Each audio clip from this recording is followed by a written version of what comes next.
Bonjour frères et sœurs dans le Seigneur, un petit message de confortation ce soir pour que vraiment nous puissions prendre conscience de qui nous sommes et qui nous ne sommes pas.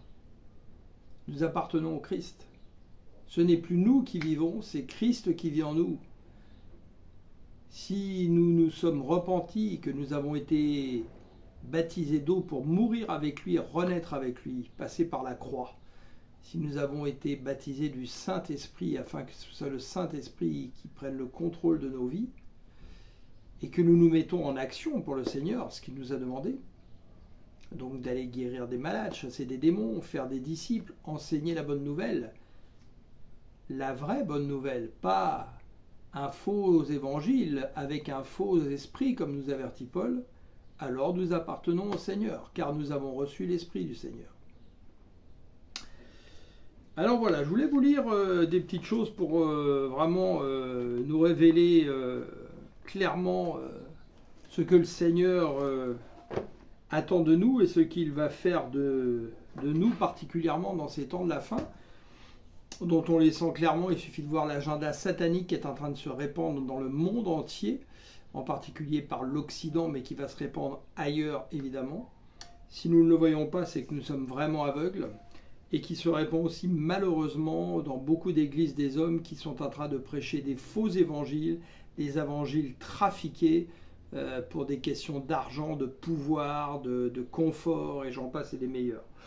Le Seigneur le savait, de toute manière, il est venu pour cela, mais visiblement beaucoup ne l'ont pas compris, et on reste attaché en fait à un formatage de plus de 2000 ans, on n'arrive pas à s'en sortir.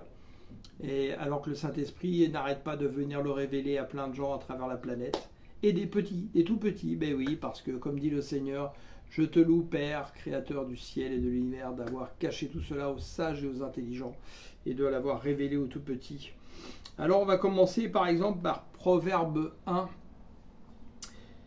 verset 20. Les appels de la sagesse crie bien haut. Alors je vous rappelle que la sagesse, hein, c'est Jésus le Christ, hein.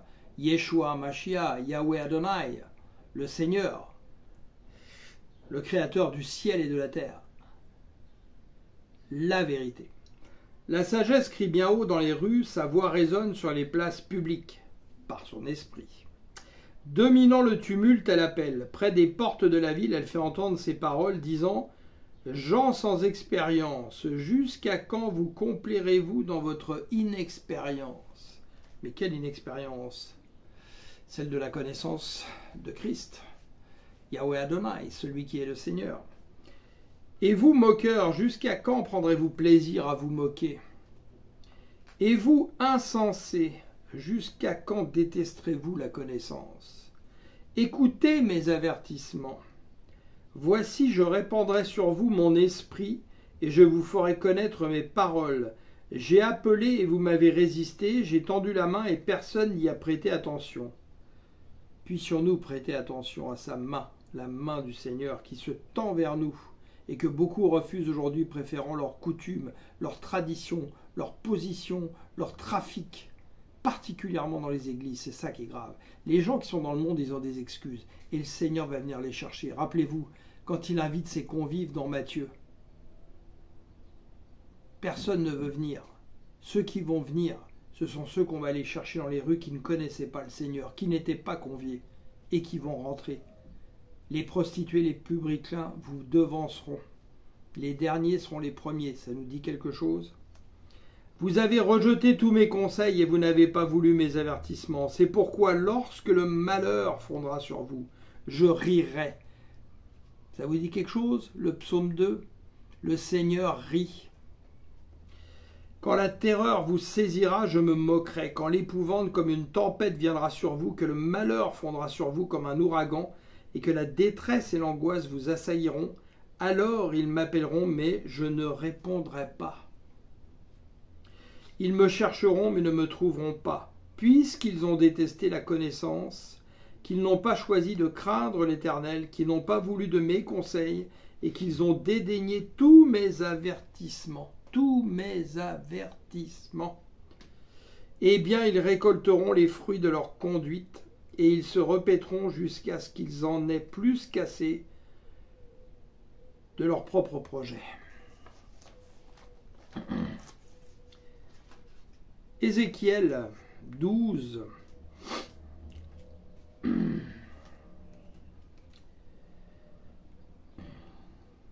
C'est pourquoi tu diras, verset 16, c'est pourquoi tu diras, voici ce que déclare le Seigneur l'Éternel, Yahweh Adonai, je les ai éloignés au milieu de peuples étrangers, je les ai dispersés dans les pays étrangers, cependant, je serai pour eux pendant quelque temps un sanctuaire dans ces pays où ils se sont rendus, un sanctuaire, comme nous sommes appelés à être le sanctuaire, nous y reviendrons, 1 Pierre 2, nous semble un temple spirituel, que dit Paul d'ailleurs, dans Actes également, le Dieu que nous servons n'est pas un Dieu qui se trouve dans des temples construits de mains d'hommes.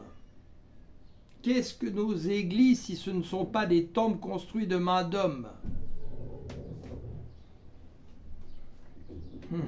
Bonne question, hein. Dites-leur donc, le Seigneur l'Éternel vous le déclare, je vous rassemblerai du milieu des peuples, je vous recueillerai des pays étrangers dans lesquels vous avez été dispersés, et je vous donnerai le pays d'Israël.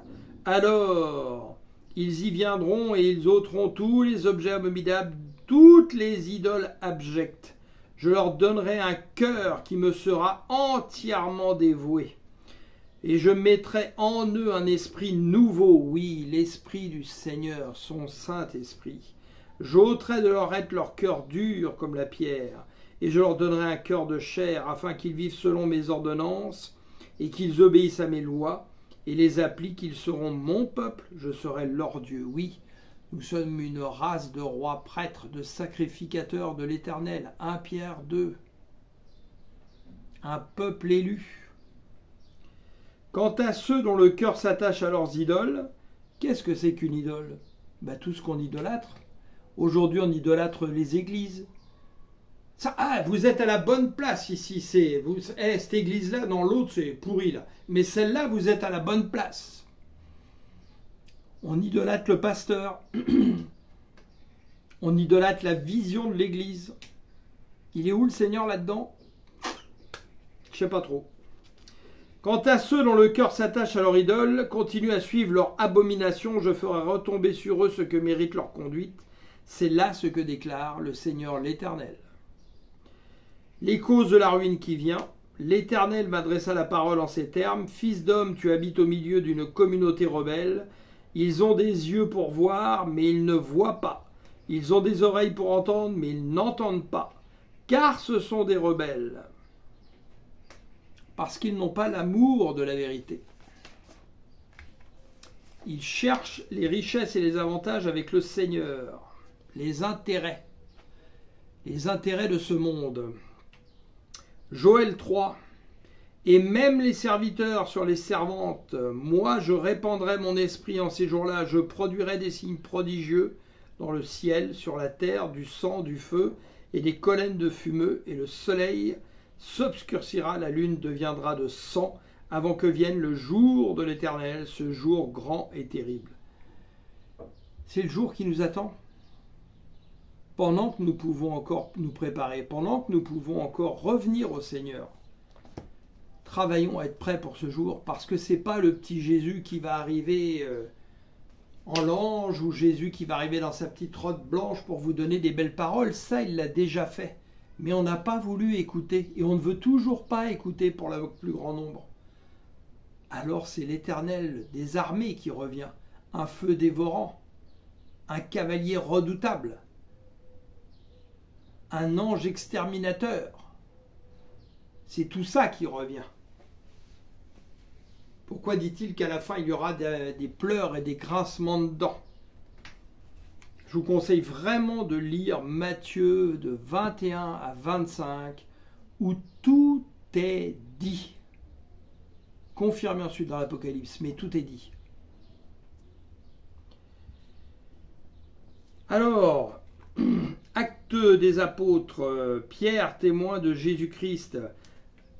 Alors Pierre se leva entouré des 11 et d'une voix forte, il dit à la foule, « Écoutez-moi bien, vous qui habitez la Judée, et vous tous qui séjournez à Jérusalem, comprenez ce qui se passe, certains d'entre vous insinue que ces hommes seraient ivres, pas du tout. Il est à peine 9 heures du matin, mais maintenant se réalise ce qui avait été annoncé par le prophète Joël. Voici ce qui arrivera, dit Dieu, dans les jours de la fin des temps. Il faut savoir que la fin des temps a commencé à la Pentecôte des apôtres. Et elle se continue, sauf que ça accélère dans le calendrier satanique tel qu'il a été décrit dans l'Évangile et les Épîtres. Je répandrai de mon esprit sur tout le monde, vos fils et vos filles prophétiseront, vos jeunes gens par des visions, vos vieillards par des songes recevront des révélations. Oui, sur mes serviteurs, donc les serviteurs, ceux qui servent Dieu de leur cœur, pas du bout des lèvres, ceux qui ont compris qu'ils sont un temple spirituel, une race de prêtres, de sacrificateurs de l'Éternel, qui rendons des sacrifices spirituels par nos prières en esprit et en vérité, où on peut s'édifier entre nous, dans une maison, dans la rue, dans un champ, sur une montagne, à côté d'un lac, où vous voulez, si l'Esprit du Seigneur est au milieu de nous. Mais pas en allant idolâtrer sans arrêt aujourd'hui dans des bâtiments où on dépense des millions d'euros pour faire des bâtiments où en plus on vient endormir les brebis du Seigneur, alors que des gens crèvent la dalle, et particulièrement en Afrique, et que la plupart sont des pasteurs africains qui font cela. Je ne sais pas comment ils font pour se regarder dans une glace. Moi, j'y arriverai pas, personnellement.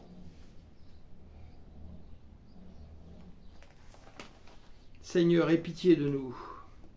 Viens nous instruire par ton Saint-Esprit. Ouvre nos oreilles, ouvre nos cœurs, Seigneur. Alors, la vraie révélation, voilà, hein, qui nous sommes. Qui nous sommes. Notre vraie identité. On n'est pas chrétien, déjà. Arrêtez avec ça, hein. C'est pas marqué dans la Bible qu'on est chrétien. Les 3 fois où il y a chrétien, c'est de façon péjorative et c'est les païens qui nous ont appelés chrétiens pour se moquer de nous en disant des petits Christ. Ben, on ne peut pas être des petits Christ parce que si Christ est en nous et que nous on est en Christ, on ne peut pas être un petit Christ. On est enfant de Dieu. Et comment on peut être enfant de Dieu? Par la volonté du Père, c'est-à-dire en Christ, par Christ et pour Christ. En Christ parce que nous vivons en Christ et que Christ vit en nous. Par Christ parce que nous sommes alimentés par son Saint-Esprit, et pour Christ parce que tout ce que nous le faisons pour le Seigneur. Matthieu 25, les brebis à droite. Tout ce que vous avez fait au plus petit de mes frères, c'est pour moi que vous l'avez fait. Formez un temple pour Dieu. Approchez-vous de lui, car il est la pierre vivante que les hommes ont rejetée, mais que Dieu a choisie, à laquelle il attache une grande valeur. Et vous aussi, comme des pierres vivantes, vous qui formez un temple spirituel, édifiez-vous là entre vous, dans votre maison, la maison du voisin, etc. Partout où il y a des enfants de Dieu. Pas besoin de bâtir des maisons ou des églises qui valent 1 200 000, 300 000. Non, oubliez tout ça. Oubliez tout ça. Pour constituer une sainte communauté de prêtres chargés de lui offrir des sacrifices spirituels. Si vous êtes un temple du Seigneur en vous, vous êtes un prêtre de l'Éternel, un sacrificateur de l'Éternel. Arrêtez d'idolâtrer tous ceux qui se sont mis des titres sur eux, alors que les 5 ministères sont des fonctions et non pas des titres. Qu'il pourra accepter favorablement par Jésus le Christ, Yahushua, Mashiach. Voici en effet ce qu'on trouve dans l'Écriture à ce sujet. Moi, je place en Sion une pierre angulaire choisie d'une grande valeur. Celui qui met sa confiance en elle ne connaîtra jamais le déshonneur. Pour vous qui croyez, l'honneur. Mais pour ceux qui ne croient pas, la pierre que les constructeurs ont rejetée est devenue la pierre principale, la pierre d'angle, une pierre qu'on heurte, un rocher qui fait trébucher. Parce qu'ils refusent de croire à la parole, il leur arrive ce qui était prévu pour eux, ils tombent à cause de cette pierre. Croire en la parole, c'est obéir, écouter et pratiquer. C'est ça, croire en la parole, avoir la foi. Mais vous, vous êtes un peuple élu, une communauté de rois prêtres, une nation sainte, un peuple de Dieu, que Dieu a pris pour sien, pour vous, pour que vous célébriez bien haut les œuvres merveilleuses de celui qui vous a appelé à passer des ténèbres à son admirable lumière. Alléluia! Et quand le Seigneur dit « je bâtirai mon église », qui vient du mot grec « ecclésia », qui veut dire « assemblée », et bien en hébreu, en fait, le terme est beaucoup plus profond, c'est « récompense ». Parce que le Seigneur, c'est lui qui bâtit, nous on bâtit rien. Le Seigneur, par son Saint-Esprit, est en train de bâtir une récompense.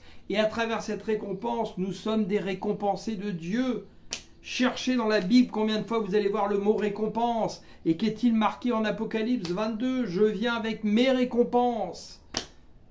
Quand l'Église, sa récompense a été enlevée, il revient avec sa récompense. Ce mot église fait tellement de mal, tellement de mal. Les gens confondent tout. Les bâtiments, ce que représente le corps du Christ, c'est-à-dire nous assemblés comme un temple spirituel. Bannissez tous ces mots qui nous égarent en esprit. Apocalypse, qu'est-il dit ? Et de la part de Jésus le Christ, Yehoshua Mashiach, le témoin digne de foi. Nous devons donc être des témoins dignes de foi, du témoin digne de foi. Le premier-né d'entre les morts et le souverain des rois de la terre. Nous sommes des rois de la terre, spirituellement parlant. Il nous aime, il nous a délivrés de nos péchés par son sacrifice. Il a fait de nous un peuple de rois, des prêtres au service de Dieu son Père. À lui donc soit la gloire et le pouvoir pour l'éternité. Amen. Voilà quelle est notre vraie identité en Christ. Ça va bien au-delà de ce qu'on nous fait croire dans les églises. Et arrêtez avec tous vos programmes de délivrance. Cherchez pas la délivrance, cherchez à être rempli de Christ. Dans Jean 6, celui qui mange mon corps, celui qui boit mon sang, je demeure en lui, il demeure en moi. Pourquoi l'église primitive faisait la fraction du pain tous les jours ? À votre avis ? Et vous n'avez pas besoin d'aller à l'église pour ça, à l'église des hommes. Chez vous, vous pouvez le faire, vous êtes un temple spirituel. Demandez à notre Seigneur qu'il vienne bénir son propre corps, son propre sang, afin que vous demeuriez en lui, qu'il demeure en vous, qu'il vous remplisse de son esprit. Ça, c'est notre vraie identité. Puissions-nous grandir, prendre de la hauteur spirituellement, déployer nos ailes comme des aigles. Ésaïe 40. Soyez bénis dans le nom de notre Seigneur, Yehoshua Mashiach, notre Seigneur Yahweh Adonai, celui qui est le Seigneur. Merci Seigneur. Oh, répands ton Saint-Esprit Seigneur dans ces temps de la fin.